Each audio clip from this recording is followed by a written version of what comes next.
What's up, everybody? It's Soren Baker. Amir, Rahimi. And today on The Great Debaters, man, gotta get that Big Daddy Kane, man. That's what it's all about. Long live the Kane, The Great Debaters.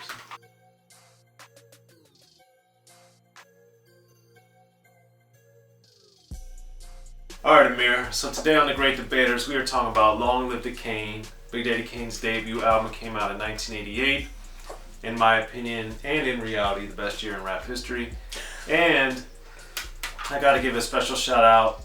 A few years after this album came out, my boy Kevin Brown and I, shout out Kevin Brown, and we would be in his car. I think it was a Nissan NSX. Anyway, it was Nissan. We would sit in a parking lot for our high school, Rundle High School, Gambrills, Maryland, and we would literally listen to this album before games and sometimes before practices. We would get there early. He would usually come pick me up, and then we would listen to this album in the parking lot, man. And I never, ever, ever was disappointed because this album is so phenomenal. So Amir, that was my little spiel. Shout out to Kevin and the Big Daddy Kane for those amazing memories as a kid, man. It was so phenomenal. And this was years after the album came out. A few years, I should say. And we just still love this album as I do today in 2020. So Amir, I heard the album a little earlier than you did. So for you, what were your first takes of listening to this particular Big Daddy Kane masterpiece? So as I've said in other videos with rappers from kind of like this era, or when I was really starting to listen to rap, what I had done was I was buying a lot of like greatest hits albums or things like that, like compilations. And for Big Daddy Kane as well, he had a compilation called The Very Best Big Daddy Kane. And it had not this whole album, but it had like 6 of the songs on it. Right. With the exception of, so on that album too, and this is when I bought this album, it had confused me because on that compilation, The Very Best Big Daddy Kane, track 1 is Raw. Right. And then on this, and this is one of my picks, so I'll get right into it, Raw Remix is track 2 on this. So I was confused. I was like, oh, it's just a misprint. Why would there be a remix on like his debut album? That doesn't make any sense. Right. And then I was like, wait, this is a different song. Like the beat Right. is like the same, but it's different. And I was like tripping out, and I was like, well, this is amazing. Like, what the hell? And then I guess I figured out later that Raw was on the Color soundtrack, like the original. So Raw Remix, man, this is of my 3 picks, this is the only one that's like where he's rapping fast, and he's the beat is just much more fast paced, and it's just like Big Daddy Kane is destroying everything in sight. This is like one of those rappers that especially like in full form, like in top shape, like this is prime, like 88, 89, prime, like Big Daddy Kane moments. He really shows that here, like on the Raw Remix, and it's just pretty wild. It's like you think of the Avengers, like superheroes, and like Captain America has this, and Iron Man has this. Like Big Daddy Kane was in the rap Avengers, dude. Like he was that good. Like in the late 80s, who was like as good as this guy? You can't really name many people, if any. But that's also one of my picks, and I just, in addition to what Amir was saying, I always look for the beats too. The beat on this is phenomenal. There's so much scratching on it, and the energy of it is astonishing. So the lyrical mastery Big Daddy Kane puts out throughout Long Live the Kane, so that's not even a question on any song.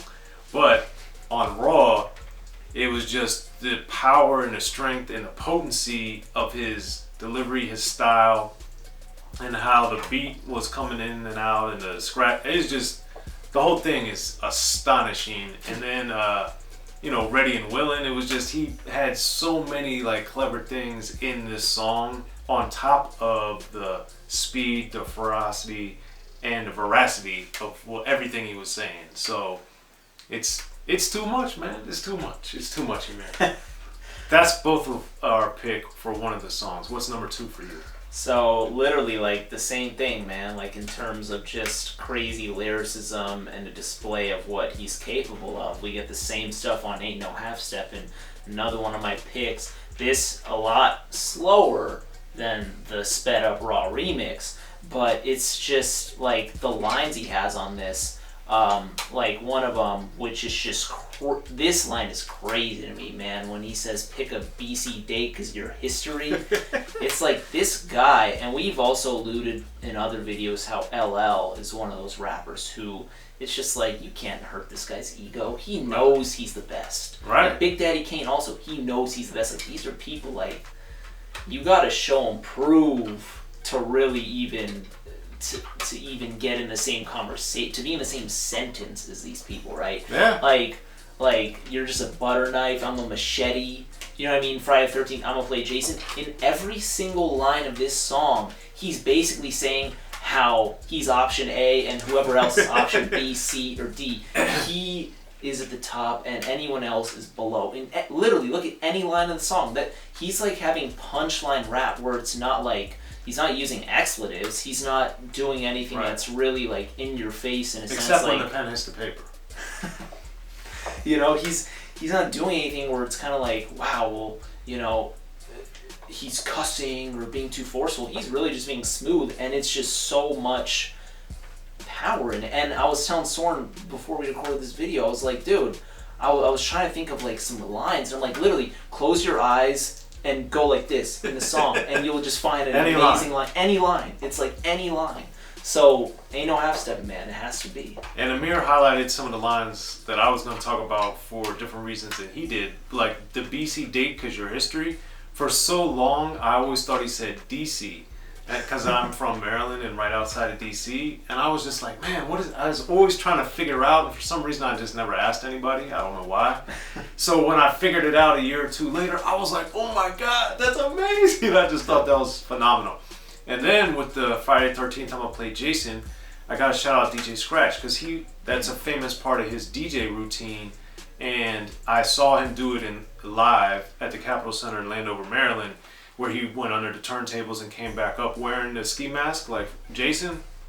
So that added just such an extra dimension every time I hear this song because I think of DJ Scratch and his routine for that. But that's the amazing thing about Ain't No Half-Steppin' is that it's just so lyrically dense and phenomenal, but he does it in such a smooth, like, it's almost casual to him, and it's just so flawless. And just the rhyme after rhyme after rhyme after rhyme of just astonishment. And then when you get toward the end of the song, he's rapping faster and he's just stacking all his rhymes and the words.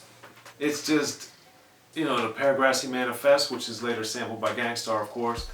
But it's just astonishing when you look at the wordplay, the number of words, the size of the words, the length of the words, the syllables. It's just, Big Daddy Kane is an utter master and he's a poet. And like people forget, rappers, especially this era and this caliber of rapper, the LL Cool J's, the KRS Ones, the Rakims, the Big Daddy Kanes, there's so many of them.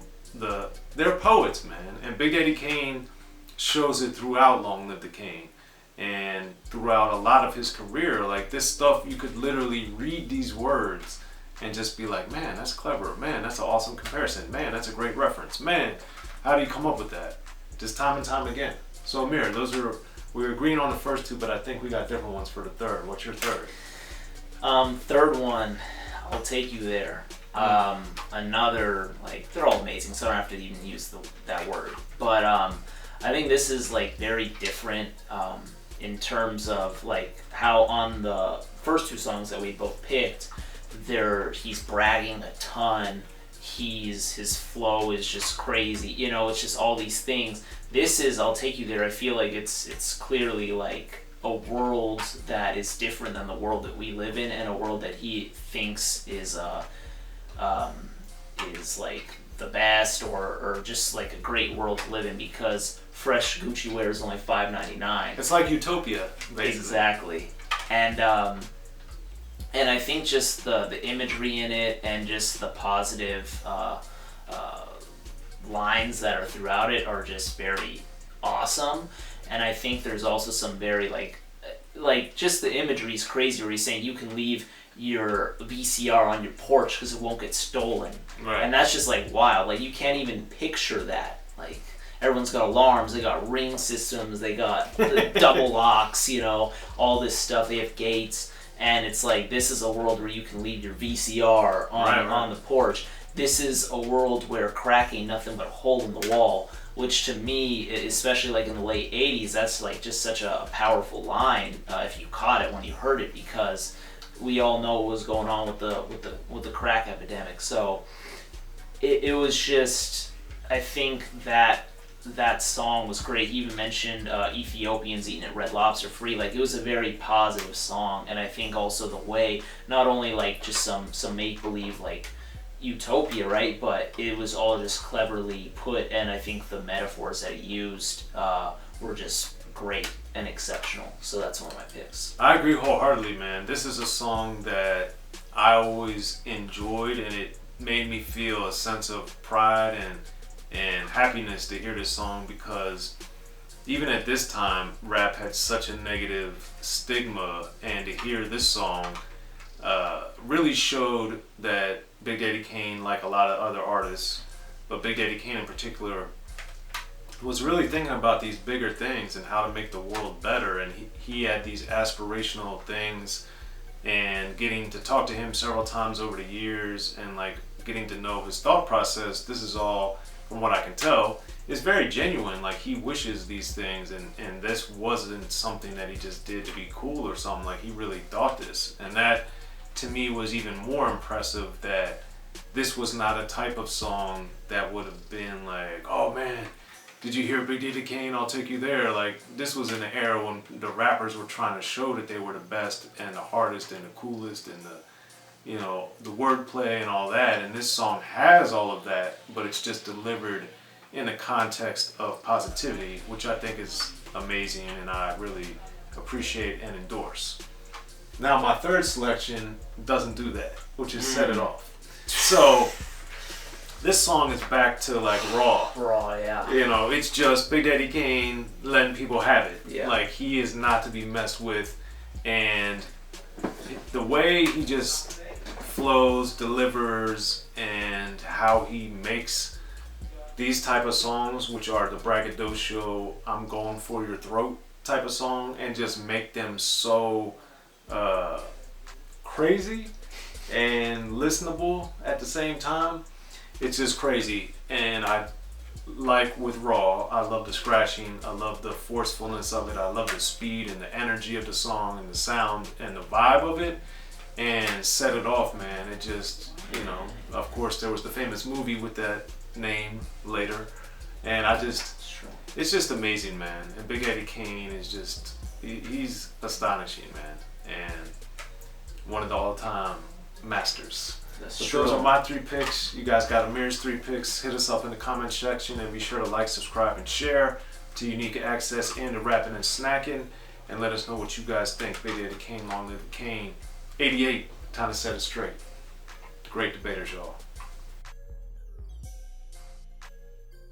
Be sure to check out the History of Gangster Rap by Soren Baker. He's official. History of Gangster Rap features exclusive interviews with Ice-T, Snoop Dogg, MC Ren, the D.O.C, and dozens of others. The History of Gangster Rap, a definitive look at how Los Angeles changed rap forever. In Los Angeles, the streets definitely set the tone of the hip-hop music. At 19, I got a $50,000 car. My whole angle always was, I'll be street, but I will always tell you the horrors that go along with this life. There will be penalties and casualties for just wearing the wrong color in somebody's neighborhood. And once gangster rap made it from the streets to the TV, the genre exploded.